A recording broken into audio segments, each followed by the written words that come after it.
Le véhicule électrique le plus important de Volkswagen à l'échelle mondiale, c'est celui-ci, le crossover ID.4 de taille moyenne. Ici, il a été utilement amélioré. Un moteur amélioré a apporté des augmentations significatives à la fois en puissance de traction et en autonomie. À l'intérieur, l'habitacle est plus connecté et convivial qu'il ne l'était dans la version d'origine de cette voiture. Comme auparavant, ce modèle est pratique, agréable à conduire et offre un bon rapport qualité-prix, avec en plus la possibilité d'une transmission intégrale si vous le souhaitez.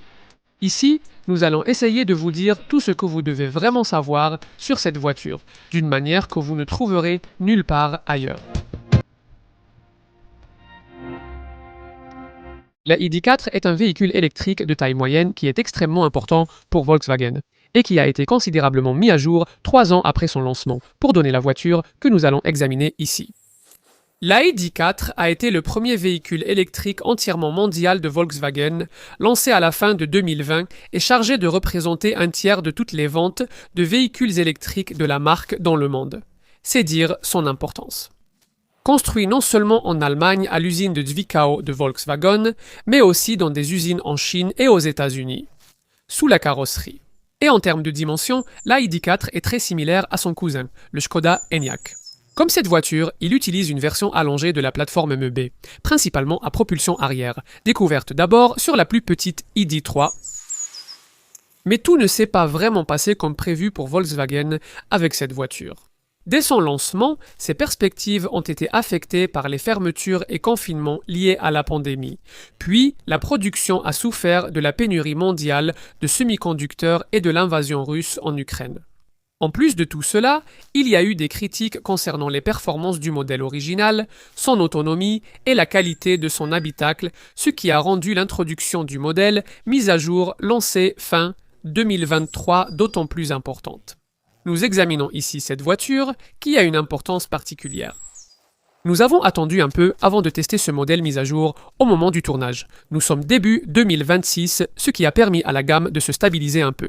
Et pour pouvoir vous donner une idée plus claire de la proposition de valeur ici, en tenant compte de toutes les incitations gouvernementales disponibles. Pour en savoir plus sur ce type de voiture, téléchargez l'application Car and Driving. Et si vous vous intéressez spécifiquement à cette ID.4, vous devez rester avec nous pour notre essai unique, le test routier Car and Driving. Il existe un modèle ID.4 d'entrée de gamme avec une batterie de 52 kWh et le moteur pur de 170 chevaux de la marque, qui peut parcourir jusqu'à 360 km entre deux charges. Les variantes avec la batterie plus grande, de 77 kWh, bénéficient du changement majeur introduit lors de la mise à jour de mi-parcours de ce modèle, le moteur électrique AP 550 Pro Performance, nettement amélioré par Volkswagen. Ce moteur a été inauguré sur l'ID.7. Celui-ci délivre 286 chèches et offre un couple massif supérieur de 75% à celui du moteur du modèle d'origine, passant de 310 à 545 Nm. Il existe également une transmission intégrale à 2 moteurs 4 motions disponible avec cette batterie plus grande, et c'est la combinaison que nous avons choisi d'essayer ici. Cela pourrait éviter d'avoir à opter pour la version haut de gamme sportive, ID.4 GTX 4Motion, qui développe désormais 340 chevaux contre 299 chevaux auparavant. C'est désormais suffisant pour atteindre les 100 km/h en 5,4 secondes. Malgré le couple supplémentaire du moteur AP 550, Volkswagen a réussi à rendre le bloc moteur amélioré de 286 chars plus efficace dans ce modèle restylé. La version ID.4 à propulsion avec batterie de 77 kWh est désormais censée atteindre jusqu'à 565 km entre deux charges, ou 523 km en version 4 motions et 517 km en version GTX. La batterie est une version retravaillée de l'unité de 77 kWh qui équipait l'ID.4 lors de son lancement initial pour l'année modèle 2021, et elle bénéficie désormais d'un nouveau système de gestion de la recharge. La marque affirme que la direction offre désormais un meilleur retour d'information. L'expérience ID.4 reste sinon familière si vous en avez déjà essayé une. Sinon, un temps d'adaptation est nécessaire pour une première conduite électrique. Pas de levier de vitesse, ni de frein à main, ni de clé de contact, juste le silence. La transmission à rapport fixe transforme un couple quasiment ininterrompu en une accélération significative et étonnamment rapide vers l'avant. Comme la coccinelle originale de Volkswagen d'après-guerre, les versions de base de cette voiture sont à propulsion arrière. Et quand vous conduisez une telle ID.4 en ville, vous réalisez rapidement les véritables avantages de placer le groupe motopropulseur, le moteur électrique et sa boîte automatique à une seule vitesse sur l'essieu arrière, libérant ainsi les roues avant pour les fonctions de direction. Le résultat est un rayon de braquage de 10,2 mètres, digne d'un taxi londonien, même au-delà des limites de la ville. Cette configuration de transmission permet une répartition du poids presque parfaite de 50-50, ce qui, associé au centre de gravité bas offert par le positionnement central du pack de batterie, aide à dissimuler le poids conséquent que ce SUV doit transporter. L'adhérence en virage est excellente. Le roulis bien contrôlé par un amortissement ferme. Ingénieusement conçu pour offrir de la souplesse sur les routes en mauvais état, tout cela devrait constituer la recette d'un véhicule électrique assez sportif. Et d'une certaine manière, c'est le cas.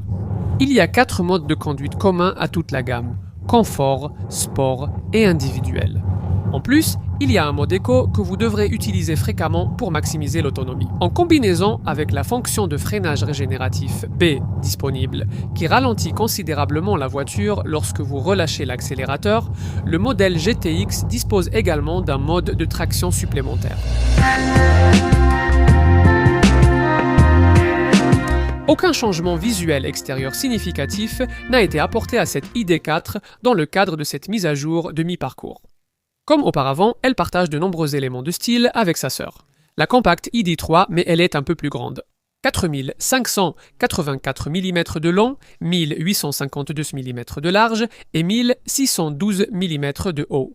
Pour vous donner une idée, cela la rend un peu plus longue et plus large que le Tiguan, le SUV de taille moyenne plus conventionnel de Volkswagen. La taille des roues varie entre 18 et 20 pouces, donc ici nous avons des jantes de 19 pouces. Tous les éléments clés de la transmission sont situés au-dessus de l'essieu arrière. Principalement, la boîte de vitesse à rapport unique et le moteur électrique synchrone à aimant permanent qui y est associé, tous deux très efficacement intégrés. Tout cela est alimenté par une batterie haute tension qui a été efficacement disposée dans le soubassement pour gagner de la place, ce qui ne laisse rien à placer ici à l'avant. Mais quelques unités auxiliaires comme la climatisation, le compresseur et bien sûr la crémaillère de direction. Donc, tout comme avec la coccinelle originale à moteur arrière, il n'y a pas besoin de calandre pour embellir ce devant plat, qui reçoit l'air à travers cette large entrée ornée d'un motif hexagonal. Plus bas, comme d'habitude, avec les Volkswagen modernes. De chaque côté de l'emblème central du capot, il y a une bande de calandre illuminée qui se prolonge dans les phares full LED. Les blocs de feu arrière à LED bénéficient d'une animation 3D avec des diodes électroluminescentes intégrant des éléments en fibre optique, s'illuminant dans un rouge particulièrement intense. La principale différence réside à l'intérieur de ce modèle mis à jour. Dans le cadre de cette mise à jour, l'écran central de 10 pouces du modèle original a été remplacé par cet écran d'infodivertissement de 12,9 pouces nettement amélioré. Avec des menus plus simples, une structure de contrôle plus intuitive et un assistant vocal IDEA plus réactif, cet écran propose une gamme de fonctions plus large, incluant des informations météorologiques basées sur le cloud ainsi que le suivi des événements sportifs ou des cours de la bourse. Les propriétaires de la version originale apprécieront que les curseurs de température de l'habitacle soient maintenant rétroéclairés. Vous devez toujours composer avec un très petit écran d'instrumentation de 5,3 pouces, mais vous ne le regarderez pas beaucoup si votre ID4 est équipé du système d'affichage tête haute à réalité augmentée, désormais amélioré et proposé en option. Le volant est toujours orné de boutons tactiles difficiles à manipuler, que tout le monde semble détester. Il faut du temps pour comprendre qu'il faut les faire glisser plutôt que les presser, ce qui n'est pas un geste naturel quand on conduit. Et celui de gauche annonce à tort des fonctions de mode de conduite, alors qu'il sert en réalité au régulateur de vitesse et au limiteur de vitesse.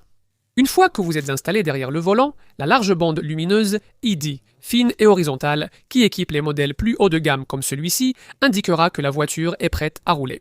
Il est difficile de la voir en plein jour, mais elle fera vraiment sensation la nuit car elle indique de façon colorée les fonctions de conduite principales juste à la base du pare-brise. Vous êtes ici assis assez haut, au-dessus de toutes ces batteries.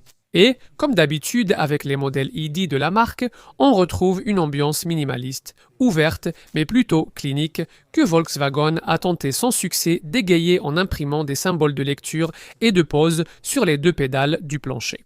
Il y a de jolis détails comme les lumières de plafond à intensité réglable et un système d'éclairage d'ambiance multicolore de série qui baigne l'habitacle dans l'une des 30 teintes apaisantes, au choix une fois la nuit tombée. De plus, il y a le chauffage de série sur le volant et les sièges avant, ces derniers offrant un confort raisonnable et comprenant un accoudoir réglable. Cependant, il est un peu décevant qu'il soit dépourvu de soutien lombaire. Avec la version d'entrée de gamme, il reste quelques problèmes dans l'habitacle qui trahissent une certaine réduction des coûts. Était-il vraiment nécessaire de se passer d'interrupteurs individuels pour les vitres arrière côté conducteur? On peut supposer que ce panneau tactile, situé près de votre genou droit, est également moins cher à fabriquer qu'un panneau avec des boutons individuels. Ceux-ci ne réagissent pas vraiment avec conviction, ce qui fait que parfois, on se retrouve à rallumer et éteindre les choses plusieurs fois. Vous avez appuyé 2 fois sur le bouton, pensant que la première pression n'avait pas été prise en compte. En plus de ça, certaines fonctions de l'écran sont lentes et on ne peut utiliser que la moitié de l'intérieur de la boîte à gants. À ce sujet, cependant, l'espace de rangement dans l'habitacle, il y a de nombreux espaces de rangement à bord. La qualité de fabrication est bonne, mais des plastiques bon marché révèlent les économies faites pour soutenir la technologie sophistiquée du véhicule électrique. Il est temps de jeter un œil à l'arrière.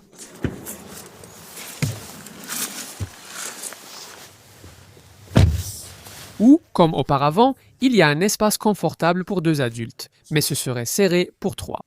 Le plancher plat facilite l'accueil d'un passager central, mais la banquette ne coulisse ni ne s'incline, contrairement au Tigone. Les appuis-têtes s'enfoncent inconfortablement dans le cou jusqu'à ce qu'on les relève, sinon tout va bien.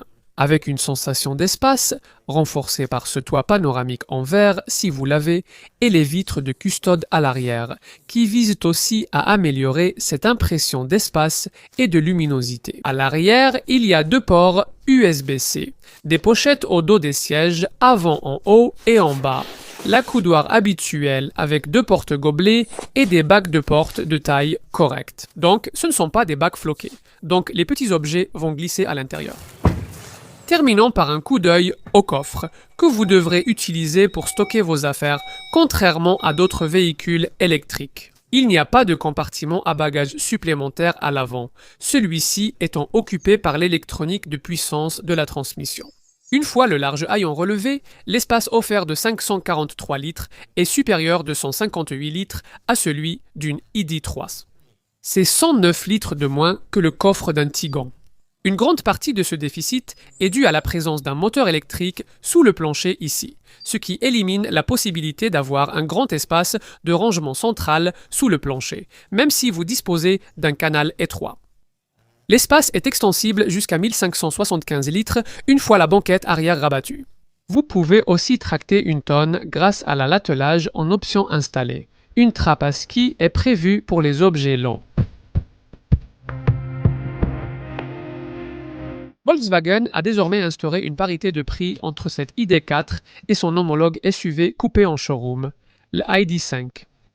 Au moment de ce test, début 2026, les 3 versions les plus abordables de cette ID.4 étaient éligibles à la subvention gouvernementale de 1500 livres pour les voitures électriques, ce qui rend cette voiture nettement plus abordable. Avec cette déduction de la subvention, la gamme ID.4 commence avec une version pure essentielle de base, dotée d'une batterie de 52 kWh et d'un moteur de 170 chevaux. Et coûte environ 37 000 livres, subvention déduite avec environ 2500 livres de plus pour une version plus ou match. Sinon, votre ID.4 sera équipé d'une batterie de 77 kWh et du tout dernier moteur APP 550 de 286 chevaux du groupe VW. C'est la combinaison que nous avons testée ici. Si vous souhaitez ce moteur avec la grande batterie, avec la subvention gouvernementale, vous devrez vous contenter de la finition de base Pro Essential, qui, après déduction de la subvention, coûte environ 37 000 livres. Cela offre un excellent rapport qualité-prix selon les standards du segment très concurrentiel des véhicules électriques de taille moyenne. Pour avoir votre modèle ID4 avec batterie de 77 kWh et la finition Pro Match, cela fait dépasser à cette VW le plafond de coût de 42 000 livres fixé par les subventions gouvernementales, ce qui explique pourquoi cette version a l'air beaucoup plus chère. Atteignant près de 45 000 livres, les modèles Pro 4 motions à double moteur et batterie de 77 kWh commencent à environ 46 000 livres et il faudra ajouter 2 000 livres supplémentaires à ce montant si vous voulez la finition élégante Black Edition que nous testons ici. Tout en haut de la gamme se trouve la version sportive GTX 4 motions qui coûte un peu plus de 52 000 livres. Malheureusement, la GTX est la seule version qui puisse être équipée du système d'amortissement adaptatif DCC désormais amélioré de Volkswagen. Toutes les ID4 disposent de phares et feux arrière à LED, d'essuie-glaces à détection de pluie, de capteurs de stationnement, d'un pare-brise et de buses de lave-glace chauffant, ainsi que d'une alarme intérieure. La plupart des versions sont équipées de l'ID Light, une longue bande étroite située sous le pare-brise. Celle-ci assiste le conducteur en clignotant ou en s'animant avec différentes couleurs pour attirer l'attention sur diverses fonctions. Il y a aussi un système de climatisation AirCare climatronique à 2 zones et un volant multifonction gainé de cuir et chauffant. La sellerie, c'est une microfibre art velours élégante semblable à de l'Alcantara et les sièges avant sont chauffants. De plus, il y a un rétroviseur intérieur à atténuation automatique, ainsi qu'un chauffage d'appoint électrique, un chargeur de smartphone sans fil et un éclairage d'ambiance avec jusqu'à 30 options de couleurs. Les équipements supplémentaires incluent un attelage et le pack Assistance Plus de Volkswagen, qui propose le système Travel Assist semi-autonome de la marque. Les options supplémentaires, qui ne devraient pas en être, incluent un câble de recharge secteur à 3 broches. Et pour la coquette somme de 1150 livres de plus, la pompe à chaleur dont vous aurez besoin pour préserver l'autonomie en hiver, au moins pendant les mois les plus froids. Il y a de quoi faire. Équipement de sécurité de série, le front assist, l'avertisseur de collision frontale, le système de freinage autonome avec freinage d'urgence en ville. On trouve aussi le lane assist, l'aide au maintien, l'assistant de feu de route, l'alerte conducteur, le support d'évitement et l'avertissement de distance par radar. Cela vous empêche de vous approcher trop près du véhicule devant vous. Et il y a aussi une fonction de freinage en cas de véhicule venant en sens inverse lors d'un virage, qui est là pour vous empêcher de tourner à un carrefour sur la trajectoire d'un autre véhicule. En plus de tous les airbags habituels, il y a aussi un airbag central qui peut empêcher le conducteur et le passager avant d'entrer en collision l'un avec l'autre en cas d'accident. Comme nous l'avons mentionné dans notre section conduite, l'autonomie de cette ID4 améliorée a considérablement augmenté, atteignant jusqu'à 565 km grâce au nouveau moteur AP 550. Pour atteindre l'autonomie annoncée, il faudra utiliser fréquemment le mode de conduite Eco fourni, idéalement en combinaison avec la fonction de freinage régénératif B disponible, qui ralentit considérablement la voiture lorsque vous relâchez l'accélérateur. L'autre changement important apporté lors de cette mise à jour a été l'augmentation de la vitesse de charge à 175 kW en courant continu. Cependant, le modèle de base de 52 kWh et 170 chevaux ne peut toujours se charger qu'à 145 kW. Quel que soit le modèle ID4 que vous choisissez, votre routine de recharge devrait rester assez simple. Il existe une application WeCharge qui vous aide à trouver et à utiliser plus de 150 000 bornes de recharge publique, dont une borne DC 3 de 100 kW. Il ne vous faudra pas plus de 25 à 28 minutes pour recharger votre ID4 de 10 à 20%, ce qui vous donnera assez de courant continu pour parcourir les 220 prochains kilomètres. Si vous rechargez chez vous en courant alternatif, pour une charge complète, avec un modèle équipé d'une plus petite batterie de 52 kWh, il vous faudra 7h30 minutes ou 5h30 minutes avec une alimentation triphasée de 11 kW. Avec cette batterie de 77 kWh, il vous faudra 12h40 minutes avec une wallbox de 7,4 kW ou 8 heures avec une alimentation triphasée de 11 kW. Comme toujours, avec n'importe quel véhicule électrique, vous ferez également des économies sur les paiements d'avantages en nature, fixés à 4% à partir d'avril 2026. Il y a un calendrier d'entretien fixe avec une inspection de base après 2 ans, kilométrage illimité, puis des entretiens chaque année ou tous les 32 000 km.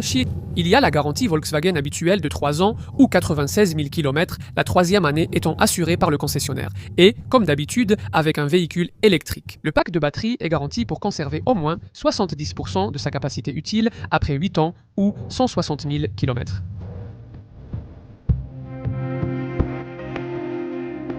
Lorsque nous avons testé cette ID4 pour la première fois dans sa version d'origine, nous avions quelques réserves.